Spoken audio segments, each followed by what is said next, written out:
এই বলে দরজা খুলতেই সে চমকে উঠল। বুকের ভিতর হৃৎস্পন্দন বেড়ে গেল মুহূর্তের মধ্যে। সে বলে উঠল, মনা, তুমি এই ঝড় বৃষ্টির বিকেলে তুমি এখানে? আসো, ঘরে আসো। আর বাইরে এত ঝড় বৃষ্টি হচ্ছে, তুমি এখানে এলে কেন? দেখছি তুমি তো পুরো ভিজে গেছো। মোনা হাঁপাতে হাঁপাতে ঘরের ভেতরে ঢুকে আসে। স্যারকে বলে ওঠে, আমি এই লাস্ট ক্লাসটা মিস করতে চাইনি আপনার, তাই মা বাবাকে কোনো রূপ বুঝিয়ে আপনার ক্লাস জয়েন করতে এলাম।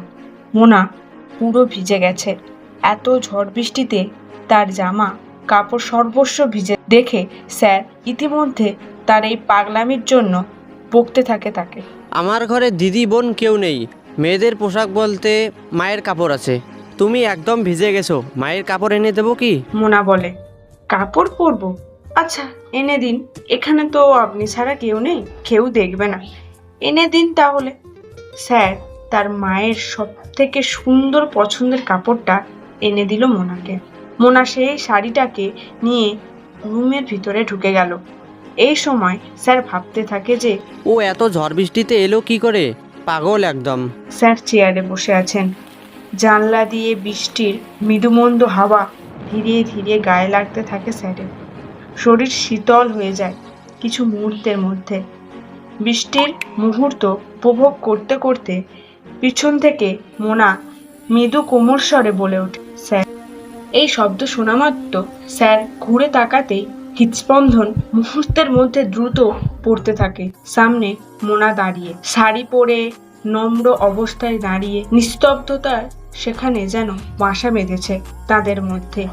চুল খেলিয়ে তার দিকে বড় বড় চোখে এক দৃষ্টিতে তাকিয়ে রয়েছে। এই অবস্থায় স্যার নিস্তব্ধতা ভেঙে বলে ওঠে, কেন কেন তুমি এখানে একা এলে? এখানে আসে বলতে কে? আমরা দুজন। যদি সমাজ আমাদের দেখে ফেলে খারাপভাবে, যদি সমাজ তোমাকে রাধার মতো কলঙ্ক দেয়, তবে তবে কি হবে আমাদের? মোনা অনেকটা স্নিগ্ধ স্বরে বলে ওঠে, শিক্ষকের প্রফেশনে তুমি অনেস্ট এবং খুব কড়া একটা মানুষ, কিন্তু তুমি শিক্ষক হিসাবে আমাকে ভালোবাসোনি, এক প্রেমিক হিসাবে আমাকে গ্রহণ করেছো। আমি কালো তা জেনেও তুমি পিছু পাওনি। সমাজ ভালো কিছু ঘটলেও তা খারাপ বলে। সমাজের কথা আমি শুনতে চাই না। শৈশব ও মোনা তাদের দুজনের মনের কথা বলতে থাকে। কথার বাইরেও তাদের মধ্যে সুদ বাড়তে থাকে ক্ষণে ক্ষণে। শৈশব ও মোনা দুজনেই লজ্জার স্বরূপ হয়ে বসে আছেন। এইভাবে তারা তাদের ভালোবাসাকে তীব্রতার রূপ দেয়। মোনা শৈশবকে স্বামী রূপে গ্রহণ করে। প্রত্যেক দিন তাদের কথা চলতেই থাকে। একদিন এলো সেই দিন। মোনা কলেজের জন্য তৈরি হচ্ছেন কলকাতায়। এবার তাকে থাকতে হবে। এই কথা ভাবতে ভাবতে তার মনে পড়ে গেল তাদের মেলামেশার কথা, আনন্দের সেই সকল মুহূর্তের কথা। শরীর যেতে চাইল, যেন মন যেতে চাইছে না শহরের দিকে। টানা 3টে বছর সেখানে থাকতে হবে। কুটুমের মতো দেখা করতে আসবে ঘরের সবাই। এতদিন ধরে স্যারের সঙ্গে যে যে কথা বলেছিল তা ভেবেই সে কান্নায় ভেঙে পড়ে। মোনা স্যারকে এখনো জানায়নি তার কলেজের ব্যাপারে, বলার সাহস হয়নি তার। সে এ সকল কথা ভাবতে ভাবতে বাস স্ট্যান্ডে এসে বসে।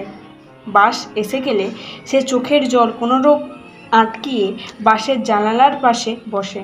সেই মুহূর্তে তার চোখ পড়ে এক লাল জামাওয়ালা লম্বা চওড়া মানুষের দিকে, যে কিনা ছাতার আড়াল থেকে তাকে উঁকি মেরে দেখার চেষ্টা করছে।